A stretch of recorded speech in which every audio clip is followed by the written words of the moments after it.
Welcome to Villa Park and another FA Cup Rewind, the show that brings you the best from the archives of the world's oldest cup competition.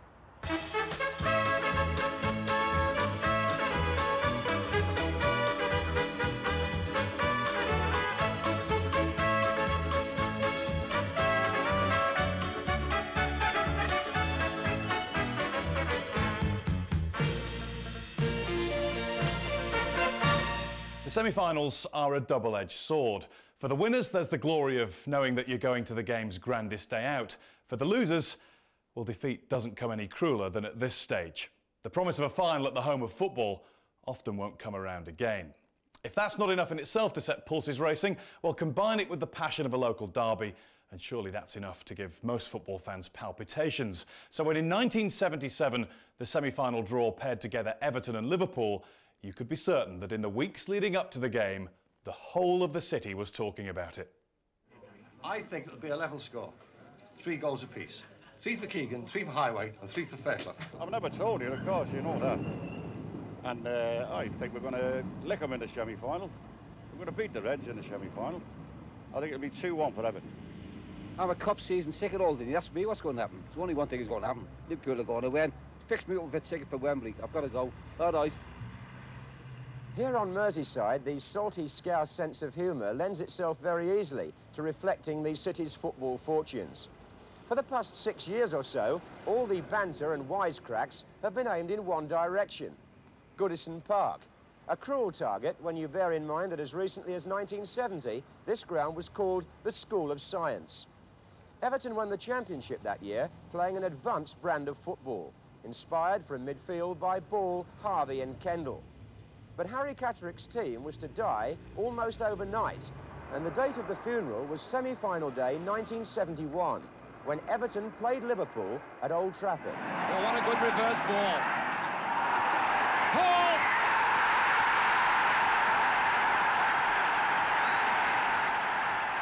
Liverpool lost in the final to Arsenal, but in the years that followed, their cup, here at Anfield, was full and overflowing, while Everton's plate remained embarrassingly empty.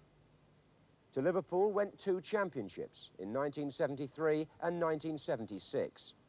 2 UEFA Cups in the same years. And in 1974, they won the FA Cup. 5 major honours in the space of 4 seasons. Everton, meantime, made one unavailing bid to land the league title in 1975, when they finished 4th. And this season they reached Wembley in the Football League Cup final, only for their supporters' hopes to be dashed yet again in last Wednesday's second replay at Old Trafford. To Smith. Oh, and Little is going to score! Oh, what a terrible defensive disaster for Everton. And Brian Little has scored what now surely is the goal that wins the Football League Cup final. Everton's dejected players were able to lift themselves to win at Derby last Saturday. But what about their supporters? As Evertonians went into their war of words with their Liverpool counterparts in this divided city this week, were they still depressed by defeat in the League Cup final? Well, I think the effect on them was like it was on me, one of disappointment. And the effect next morning was worse, actually. I felt worse the next morning. And, in fact, my enthusiasm for the semi-final had gone a bit. But it's back again now, and I think, if anything, it'll give the supporters and the team more determination. The fact that we've missed one trophy to make sure we don't miss the next one. What's it been like the last 5 or 6 years for the Everton fans, bearing in mind that Liverpool have been winning everything and you've been winning nothing? I mean, what's the feeling been like in the city for you? I would imagine the same as Joan of Arc felt, standing on top of that wood with the flames licking up towards it. It's been bad. What sort of jibes do the Liverpool fans, for example, throw at Everton? Well, shall I tell you, I think that since this new manager came to Everton, Christopher Lee, He wanted some new blood in the team. They've been playing better because he frightens Bruce Lee. He frightens the team because if they lose, he'll bite their necks. There seems to be a certain amount of dispute between the fans themselves about the kind of team he's turning out, because I believe you feel Mackenzie should play, for example. Oh, Correct. Correct, I'll let myself Liverpool again. I mean, is that because you think Everton has always been the... full-back and Sosyak. Traditionally, Everton have always played, some people feel, the better football, haven't they? Correct, yeah. We're noted for football, aren't we? Well, if you bring Duncan Mackenzie in, they'll walk him. Good work. Definitely. Supposing your side wins, who would you rather meet in the final, Manchester United or Leeds? Oh, yes. Leeds. Definitely. From an entertainment point of view, and I'm not speaking as a Liverpool fan now, I'm speaking now for soccer lovers all over the country, Manchester United, because I think they're far more entertaining. It will be a great final if it was Liverpool and Manchester United. And Tommy Docherty would give us all free raises. A reference to the Manchester United manager's television adverts for a leading razor manufacturer. But what was the best Liverpool could hope to get that season? Well, by the 23rd of April, they were top of the league and had just qualified for their first ever European Cup final. So could the Toffees halt their neighbours' bid for a treble? John Motson was at Main Road to see if the road to Wembley would be painted red or blue. And fittingly for the semi-final, they're calling the Merseyside Monopoly. The two teams are coming out together. Mike Lyons on the left, the captain of Everton, and on the right, Emlyn Hughes, skipper of the Liverpool side, going for the treble. And the good humour between the players already evident as they're welcomed now by their supporters.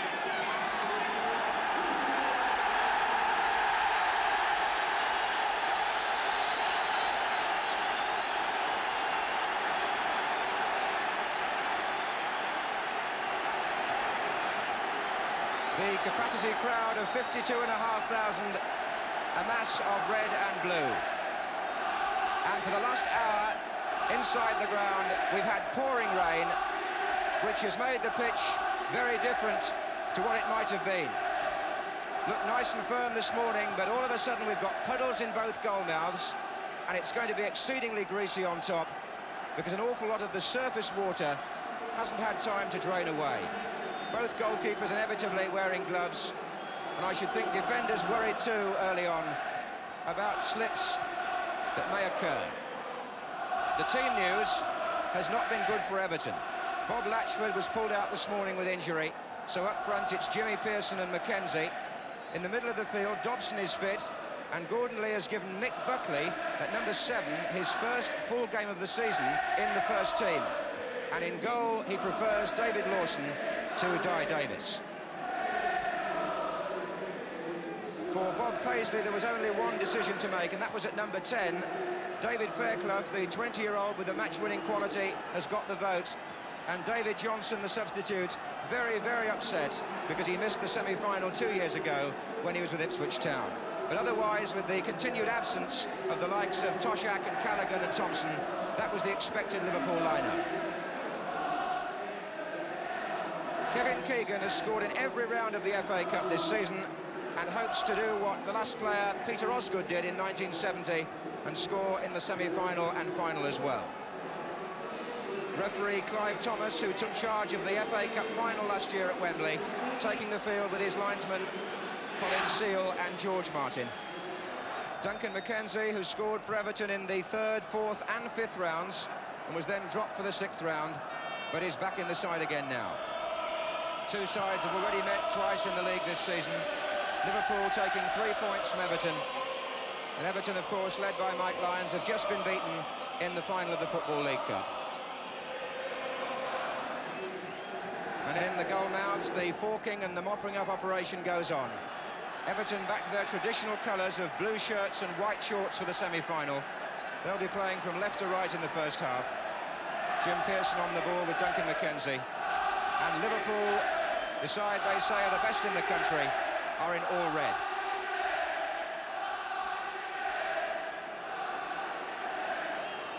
And the goalkeepers will want an early touch here.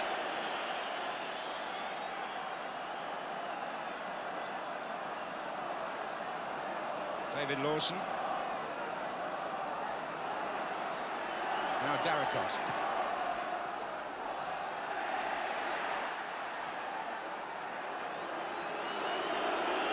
They'll have to be very careful about the back passes, there's no doubt about that.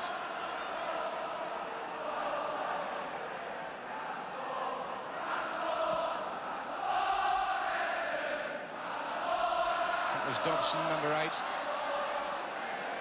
Now it's Fairclough for Liverpool. Keegan is in the middle, Highway on this side. Still Fairclough, the shot could be on here. And he missed his kick when he might so easily have scored. McDermott now. Interception by Bruce Rioch. And now it's Goodless.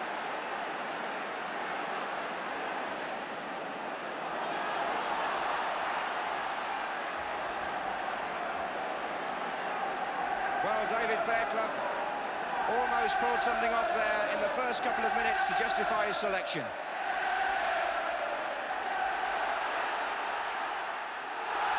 And the first corner goes to Everton. Won by Pearson. And this is where Everton feel they might just have the edge on Liverpool when the ball is in the air and they can pack the big men in.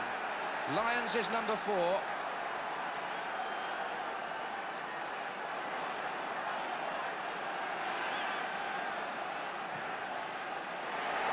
That was awkward, and it went underneath Pearson. McNaught was there.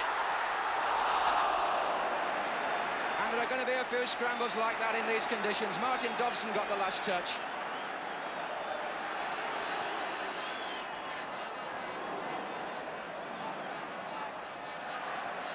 Buckley. Pearson. Mackenzie's got Darracott going down the right. Deflection was off Jones, but the corner was saved by McDermott.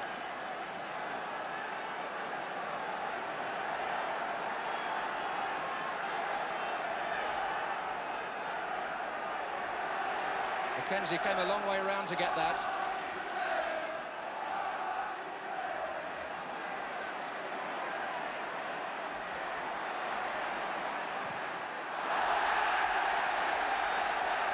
And in the end, he got a corner.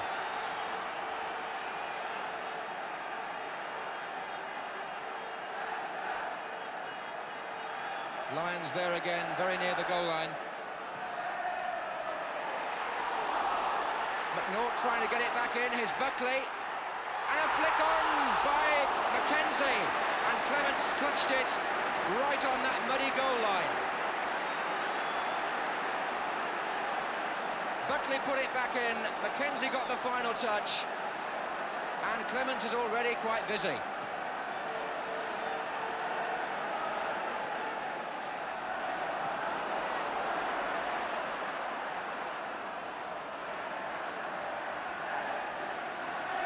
Rain has eased slightly, but it's still coming down. Rioch. Highway for Liverpool. Keegan wanting it through. Fairclough. Now Keegan. Neil is up on the far post, calling for a cross. McDermott. Oh, that was beautiful! And Terry McDermott has chipped the goalkeeper. Lawson could do nothing about it. Only 10 minutes gone in the semi-final. And Liverpool are in front. The move built up slowly and deliberately. It was pushed back inside from Keegan. McDermott looked up, he saw Lawson off his line. Left foot chip, 1-0. Well, it's a nightmare for goalkeepers sometimes. They have to be off their line sometimes to try and narrow the angle, and Lawson was stranded there. And I should think too, in these conditions, it can't be easy to get up anyway.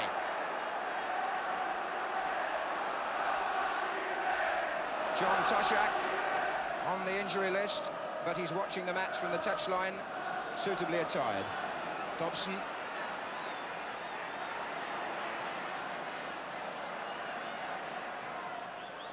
Pagic's cross, Mackenzie's header. Pearson couldn't get there, and Buckley almost did, but Tommy Smith managed to divert that shot for a corner. Everton may be a goal down, but they've caused 1 or 2 uneasy moments in that Liverpool penalty area, and that was one without a doubt. The chance could have fallen to Pearson, it fell to Buckley, and Smith's deflection saved Liverpool.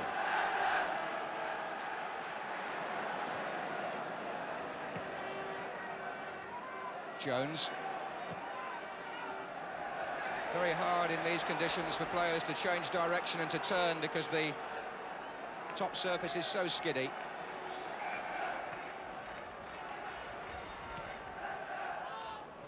Pearson. Hughes who slipped. Let Pearson go on. And it's going to come to Dobson. McKenzie!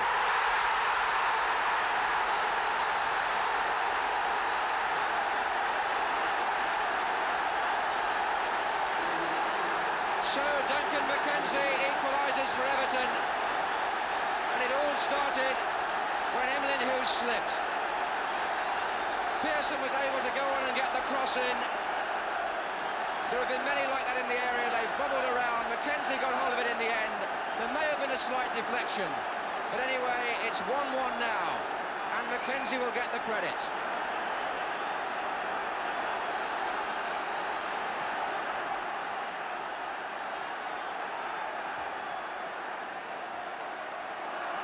And I don't think on the play anybody could deny Everton the equaliser. And it's made a great difference on the terraces. Lawson having to wear a cap now because the sun is shining in the eyes of the Everton defence.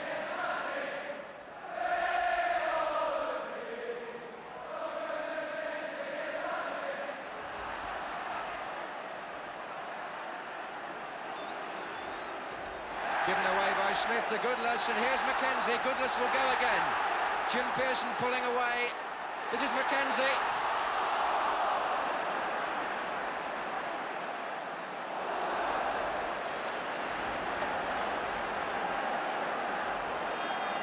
He's sneaking in and giving Liverpool plenty to think about.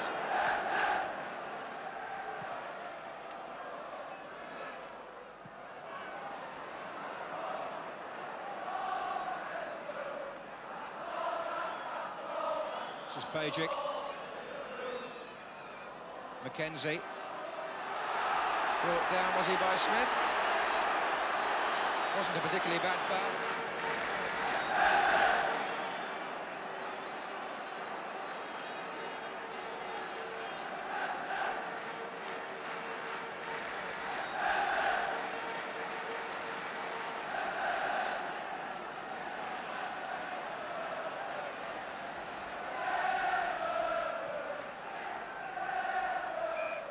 Lyons putting his head where Kennedy put his feet.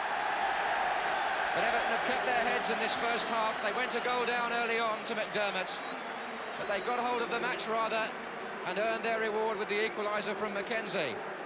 So the All-Merseyside semi-final is still wide open, and Clive Thomas just having a word with a rather dejected Jimmy Case as a somewhat unfamiliar Liverpool leave the field at the end of what for them was a somewhat turbulent first half.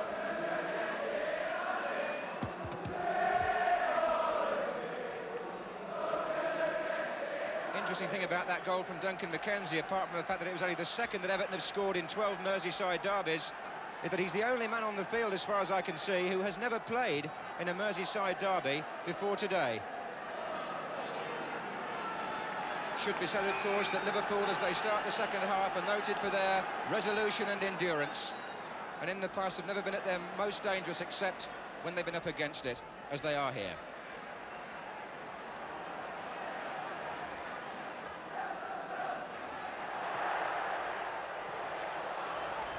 Oh, McKenzie.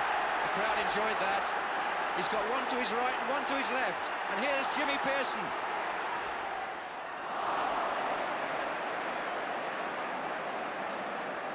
Not too much power in Pearson's shot, but engineered by McKenzie.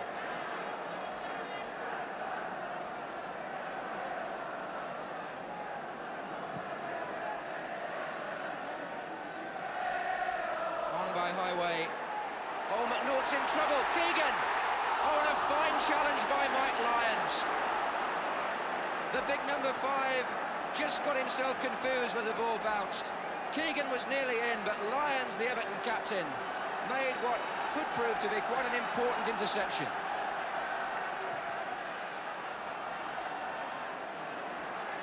So a corner again.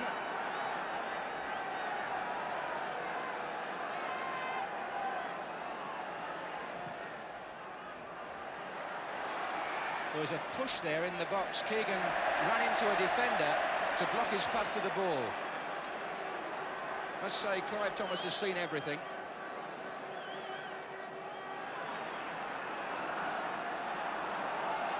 Here's Jones. Away by McNaught, as Fairclough lurked behind him. His Case. The flag's up. Offside's been given over here. Well, Keegan had the shot turned aside, and the linesman on the near side was flagging unnoticed. He had his flag up, but then he took it down.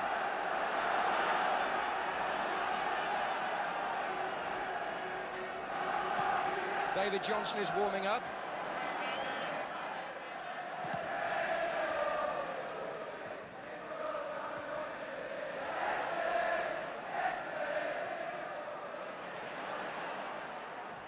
Highway against Darracott, and then against Rioch. Neither of the Everton players were too careful where they put their feet. But Liverpool are going to make a substitution. It was between these two players as to who played this morning, and now David Johnson, number 12, a former Everton player, is waiting to come on.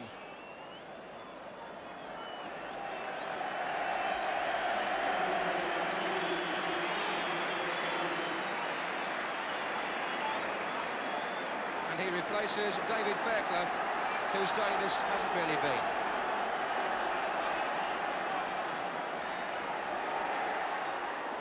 Not a good punch, really. And it was knocked back in by Jimmy Case.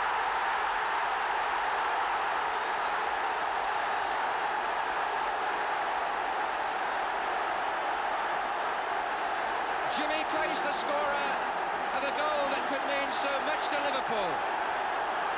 But a dejected David Lawson, who may have felt from his reaction that he was fouled, but as he came for the corner, the punch was not good. And Case just headed the ball back over him into the net. And Liverpool are back in front with some 17 minutes to go.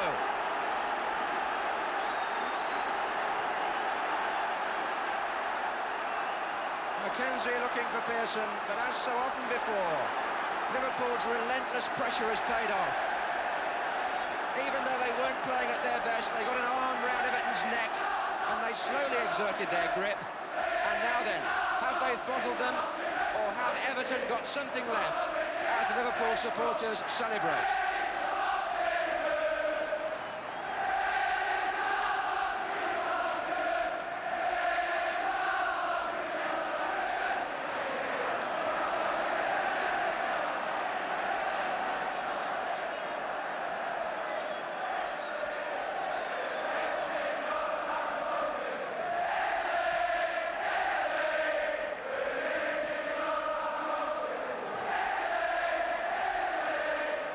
It's been something of a slog in that muddy midfield area.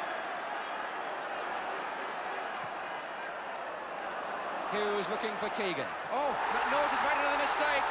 Johnson is in the middle. That was Johnson. Good save. His Case. And the deflection off Paget. But it looked all over there. Keegan down the right, the ball pulled back perfectly. Johnson was coming in, but Lawson kept out what would have been a decisive goal.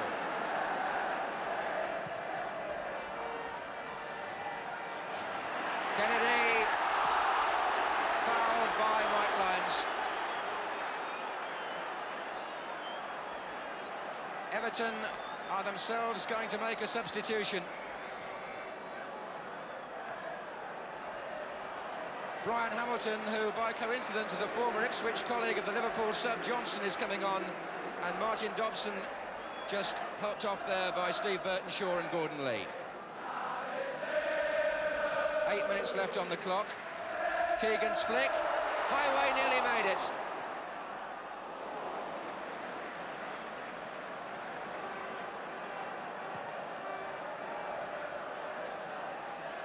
On by McKenzie for Pearson. And here's McKenzie again. Oh, Rioch!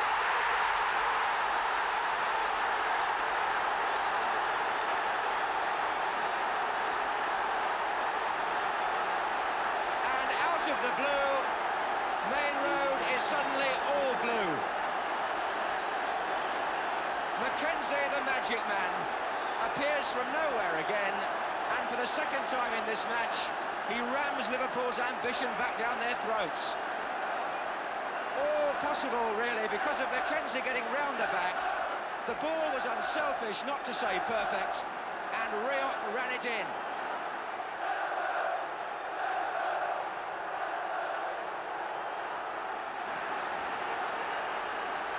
So, now it's 2-2 and anything can happen again. A match every bit as exciting now as the League Cup final was. And Everton are again involved.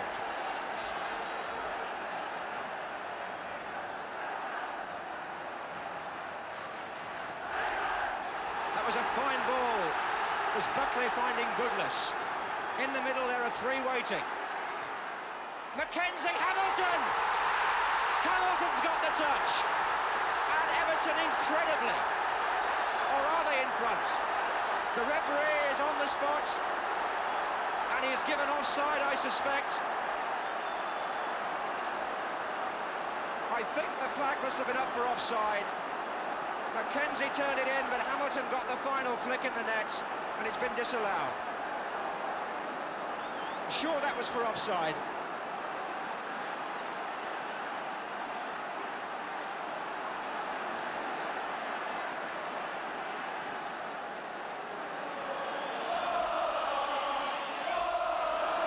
Climax, 5 minutes left. Buckley. Darracott making ground down the right. And the balance of power is shifted again. McKenzie. Good save.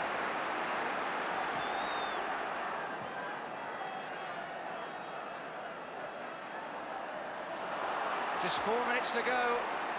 Here's Highway. Fine run. Kennedy's shot! So close.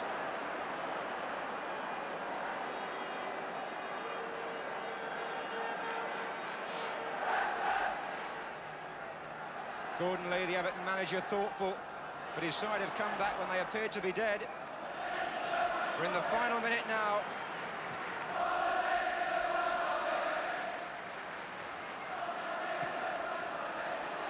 Case. Plenty of Liverpool players forward again. Here's McDermott. And Keegan wanted the ball squared back. McDermott going for something more spectacular.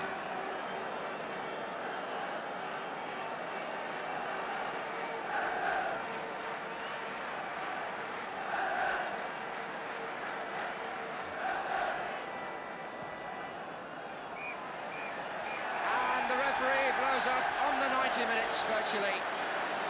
They've got to start all over again on this same ground next Wednesday. A thrilling semi-final in many ways. A goal apiece in the first half, a goal apiece in the second, with McKenzie and Rioch rescuing Everton when they seem to be on their way out, making Liverpool's task in playing an extra match in this bid for the treble all the harder. And Everton themselves almost winning it with a disallowed goal.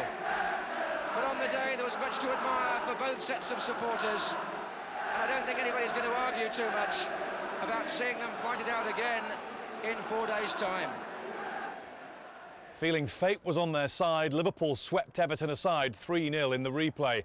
And ever since, Clive Thomas' controversial decision to disallow Brian Hamilton's goal has had toffees chewing.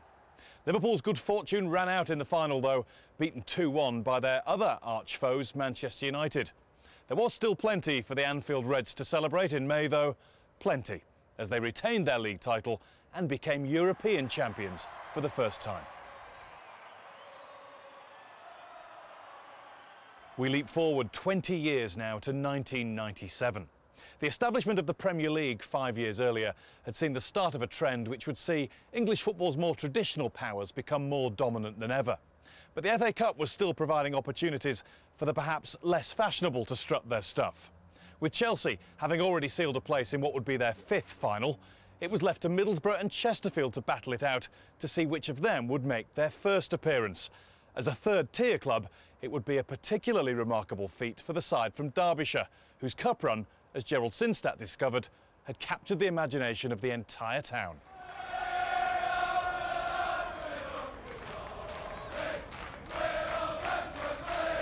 There's been 3 or 4 teams that we've probably people have thought we wouldn't have beaten, and we've kept on sneaking along there, and before we know where we are, we're in the semi-final, so who knows.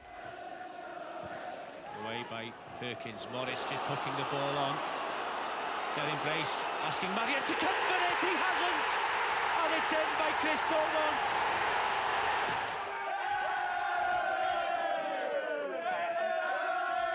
He's given us such a thought of achievement that we can do so well in such a national competition, which is really unbelievable from the point of view of supporters over, since ever the club was started. And these players are privileged, and I'm proud to have been manager of them. We love you, Spy Rise, we do. We love you, Spy Rise, we do. We love you, Spy Rise, we do. Oh, Spy Rise, we love you. Well, it's really put us on the map. I mean, to think that we've reached this far is unbelievable, even to not only the players, but to the board and everyone else. To think that we've, I believe, broken records by having 5 clean sheets in the run-up to the semi-final. It's been tremendous. It's what dreams are made of. The Spyrites have taken the Wembley Road for playoff games, but never anything like this. Old Trafford next, and then who knows? Everybody's coming in and talking about it. People who aren't real supporters will remember the day, you know, and everybody wants to go there for the occasion, apart from the game, and just have a carnival atmosphere. And if they should do it, Wembley.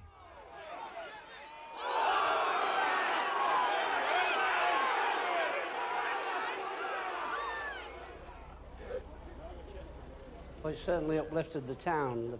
The people in the town now are very excited about it all. I've never seen so big of crowds and queues for tickets this last few weeks. This is a town that's suffering high unemployment, and I think it's brought a bit of extra spirit into the town. And you've noticed probably if you've been around town today that the local shops have decorated their windows with the colours of the football club.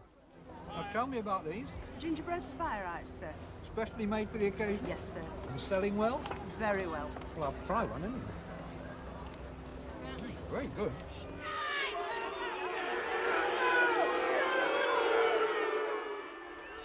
Besides all the rosettes and gingerbread men, 2 breweries have both marketed a special beer, though we shouldn't assume the fans found their predictions in the bottom of a glass. 2-1 Chesterfield. 3-1 Chesterfield. 1-0 to Chesterfield. A 1-1 draw. 1-0 to Chesterfield. We can build our dreams on inspiration. We can show the way.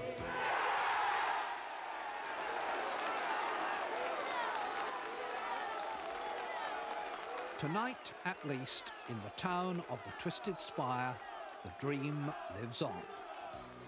We can build our dreams on inspiration.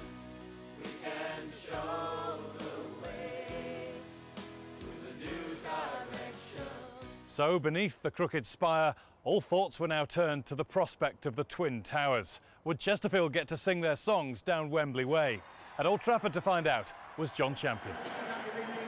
The Theatre of Dreams plays host to its 14th semi-final. The billboards boast the usual sprinkling of glitterati, but happily and fascinatingly, this showpiece occasion has been gate-crashed by the footballing equivalent of the local repertory company. All the big names belong to Middlesbrough. The chance of a unique place in cup history lies very much with the spirited Spyrites. No team from their level has ever reached the final, for that matter, nor have Middlesbrough.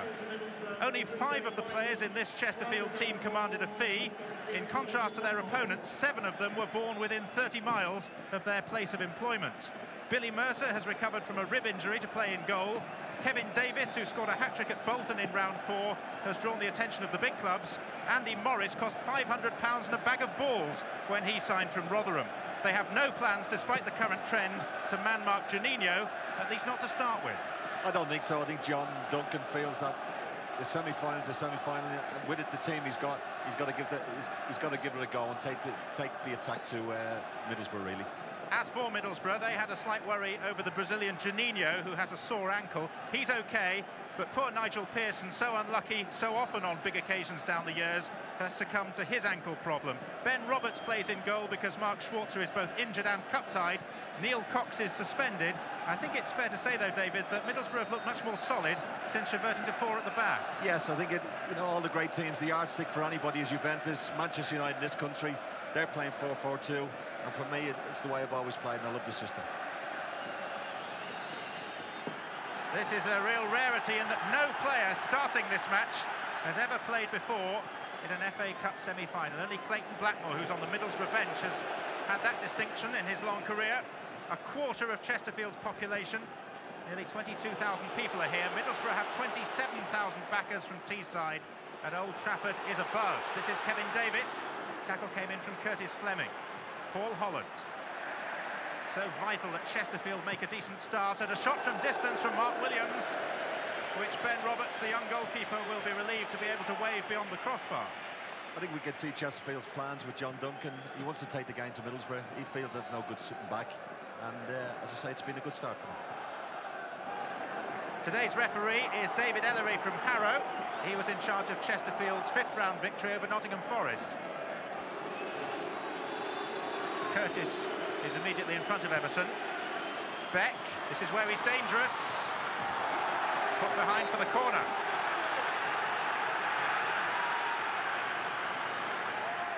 Mark Williams was the defender who made the crucial intervention.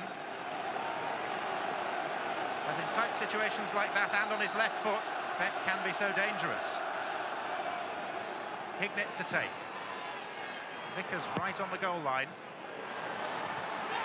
And it came off a defender's head and was hooked away by the captain, Deitch. Davis. Howard. Davis again. Chesterfield's throw.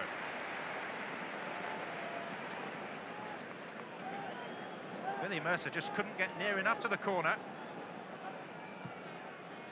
And it actually came off the shoulder of Davis before Deitch got it clear. Fleming. Oh, Deitch missed it. Ravanelli could be in. Juninho and Beck all available. This is Juninho! And that is as close as we've come. I think he'd be disappointed with this, Juninho. He's got time, he's coming onto a nice ball at a nice pace, and I think he's got to hit the target at least by that. Ravanelli. Muster.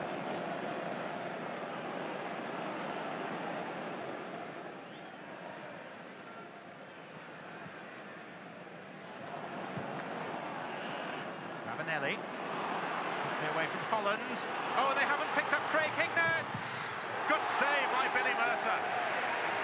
The man with the sore ribs, but an agile spring to deny his friend and former Liverpool colleague Craig Hignett.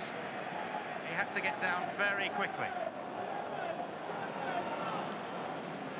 Juninho. Emerson. Jules is still following Juninho, but that's leaving gaps elsewhere. Kinder. Hignett. Beck. Nice flick. Ravanelli. Another chance goes begging. And at the moment it looks not a question of if Middlesbrough will score, it's more a case of when. Davis. Fouled from behind by Kinder, who then prevented the free kick being taken. And so Vladimir Kinder, fresh from Slovan Bratislava, will be booked. 10 minutes to half-time. Chesterfield just about holding their own after a very bright opening. Kinder. Beck. Muster. Ravanelli. Back from Juninho. Still it's Ravanelli. Deitch can't get in a tackle. Emerson. Precisely to Juninho. Tom Curtis got a vital foot in. This is Deitch. Morris. That's good. And here's Kevin Davis. Oh, hold back by Kinder. It's his second offence. And Vladimir Kinder is off. As I said earlier, he got booked very silly booking early doors, and that's cost him. He's only got himself to blame. The referee made a good decision. Good move all round. Davis tries to take it across him. At the end of the day, he pulls him back. Stupid.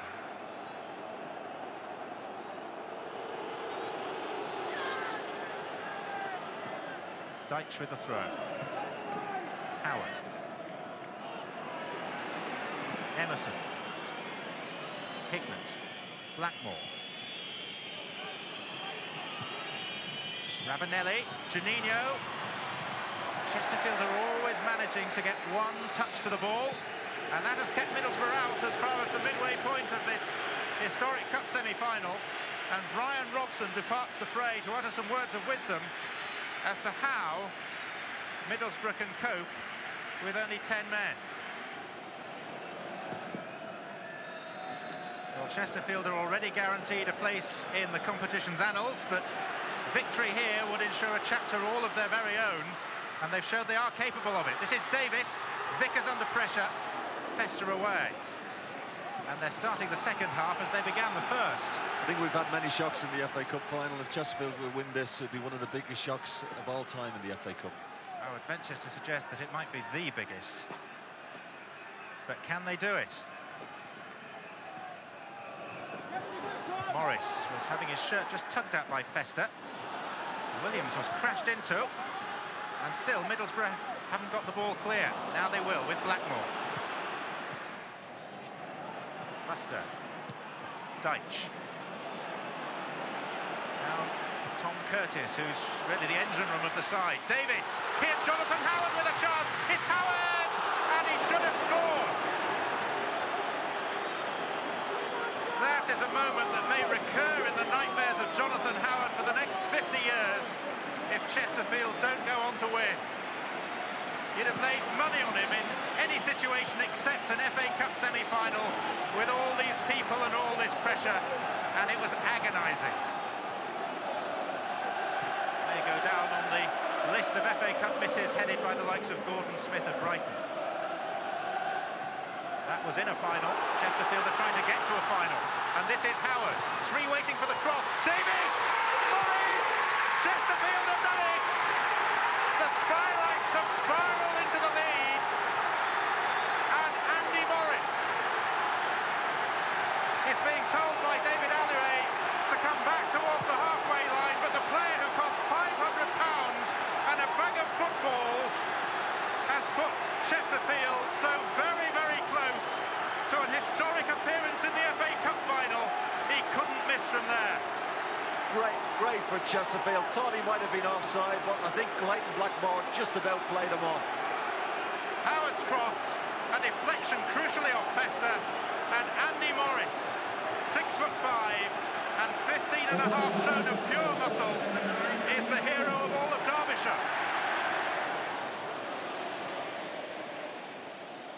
And this is Morris.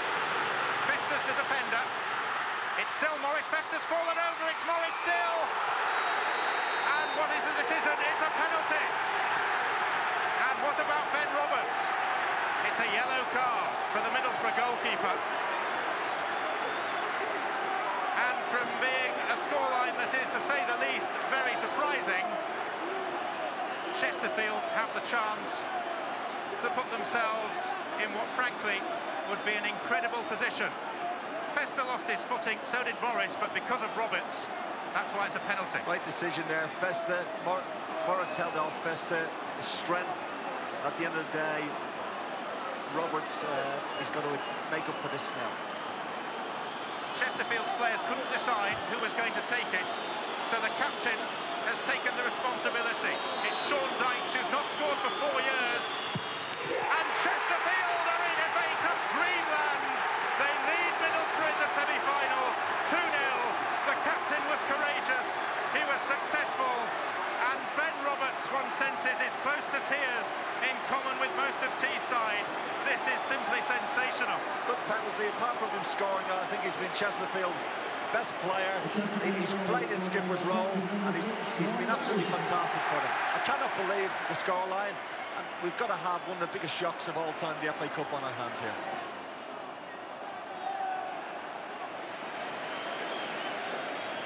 They say it's the biggest ever peacetime evacuation of North Derbyshire. Nearly 22,000, outnumbered by Middlesbrough, but Middlesbrough are being outgunned by the minnows of Chesterfield. Deitch.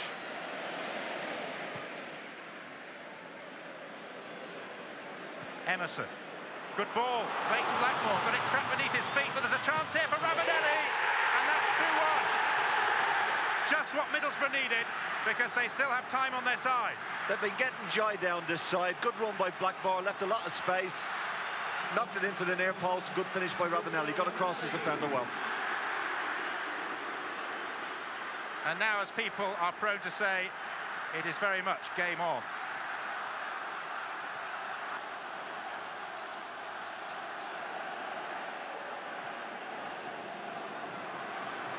Ravanelli. Faced by Deitch of Chesterfield. Good ball through, the keeper's come, and it was the right decision. Good save by the keeper there. He come for a close Juninho down. Good little ball by Ravanelli and a good run by Juninho.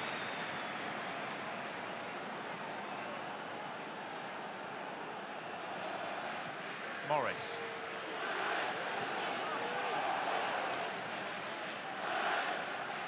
And we are midway through the second half.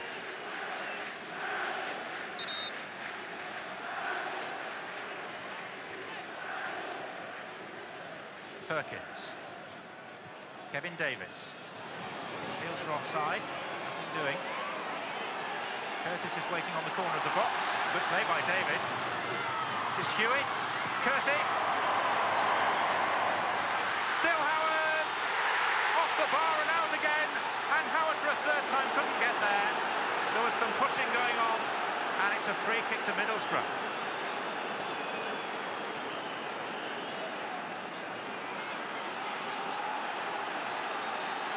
Well, many of the players were looking across at the referee's assistant, Alan Sheffield, and wondering about an offside flag.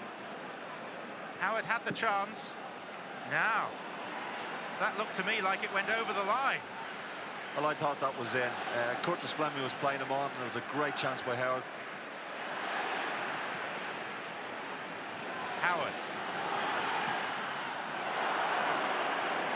It's out of play, but this is going to reopen the whole argument about video replays, because on a crucial occasion like this, it's vital that decisions like this are absolutely spot on. And yes, Howard's shot did cross the line. Roberts making the save from Davis. Hard for the linesman there. It's so quick, we had to rely on the replay. But again, it brings into question what we've always said. Does the referees or referees' assistants need help in this matter? And it's shades of Euro 96 in that game at Newcastle. This is Juninho. It's a penalty. The foul by Sean Deitch. Chesterfield feel, as Deitch receives a card, that seconds ago they scored a legitimate third goal through Jonathan Howard. And now they face the prospect of being pegged back to 2-2. Juninho, I think he was looking for that. He was pushing it by him. At the end of the day, I think the referee made the right decision. And the FA Cup tends to throw up moments like this. Craig Hignett, who's going to take the penalty, and Billy Mercer are close friends. And Mercer dived over the ball. One friend beats another. And Middlesbrough, having looked dead and buried, are back in the game with 20 minutes to go at 2-2. Unbelievable. This is what cup football's about. Keeper had a chance. At the end of the day, you expect to score penalties, which the fella's done. Mercer got agonisingly close. He actually touched it, but the pace of the ball just squeezed it through.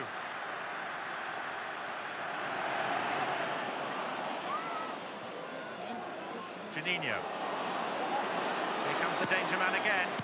Ravanelli. Hignett. Faced by defenders. It's Craig Hignett, and it's a wonderful save by Billy Mercer, who's been a hero throughout the cup run and is proving his worth once again. Without a doubt, Chesterfield starting to defend very deep. Juninho's coming into it, running at them. The keeper's kept them in it there. Great save.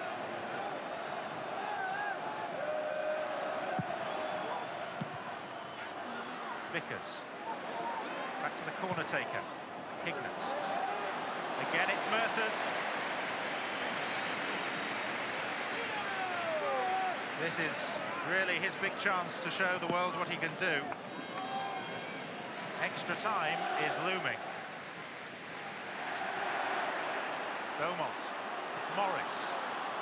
This game has already had so many twists, and there will be more to come because we have extra time. John Duncan and Kevin Randall must now gee up their troops for another 30 minutes. Andy Morris had put them in front, and then the Chesterfield travelling support had saluted a goal from Sean Dyche from the penalty spot. Middlesbrough had come back into it. Then the great controversy of this game, and maybe of the whole FA Cup season, when Howard's goal that apparently went over the line was ruled out. Middlesbrough coming back to equalise moments later through Craig Hignett's penalty, and it is 2-2 after 90 minutes, with more drama still to come. A week ago, Middlesbrough were going through the agonies and torments of extra time in the League Cup final against Leicester at Wembley. One just wonders, with their heavy schedule at the moment, how they will react to the prospect of an extra period of play, and indeed how Chesterfield will. Any thoughts, David? I think once you're in an FA Cup semi-final, you'll play as long as you can to get to Wembley. They've made it very, very hard for themselves, Middlesbrough. I don't think they've played particularly well, but they've always had chances throughout the game. Juninho. There, by the way, speaks a man who's appeared in 8 FA Cup semi-finals. Festa. Seeking out Fleming. Dyche was the Chesterfield defender. And just a reminder, amidst the general mayhem of this game, that Chesterfield are playing against a Middlesbrough team reduced to 10 men as early as the 36th minute of this game. It's deep. And it's headed behind by Andy Morris.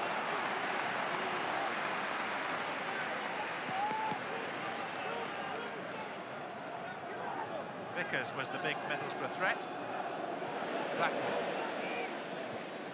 Ravanelli. Juninho. Still Juninho. And the goalkeeper got a touch on that as well.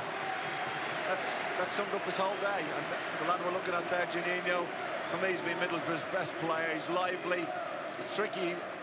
You've got to get him on the ball in the last third, and he's made the keeper make a great save.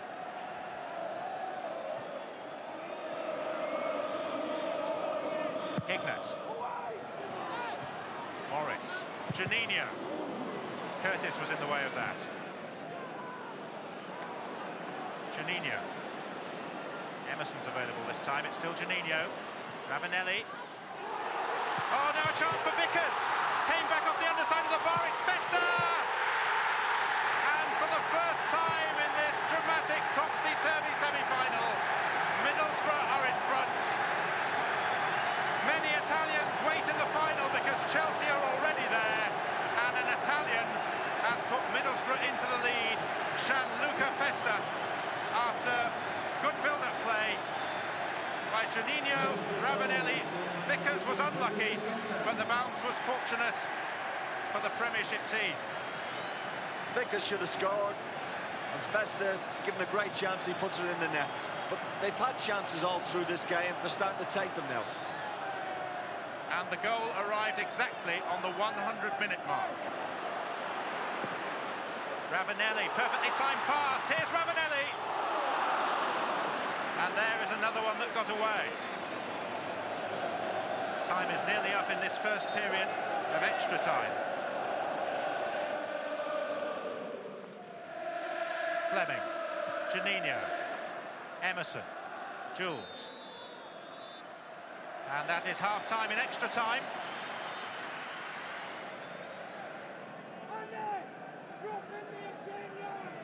Still, the instructions are forthcoming.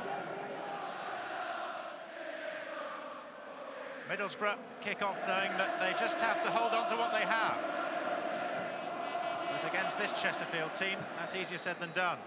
That's aim for Ravanelli. Brian Robson must have been through the emotional mincer today. Ravanelli. Away from Hewitt. Juninho. Ravanelli's clear in the middle. Here's Juninho.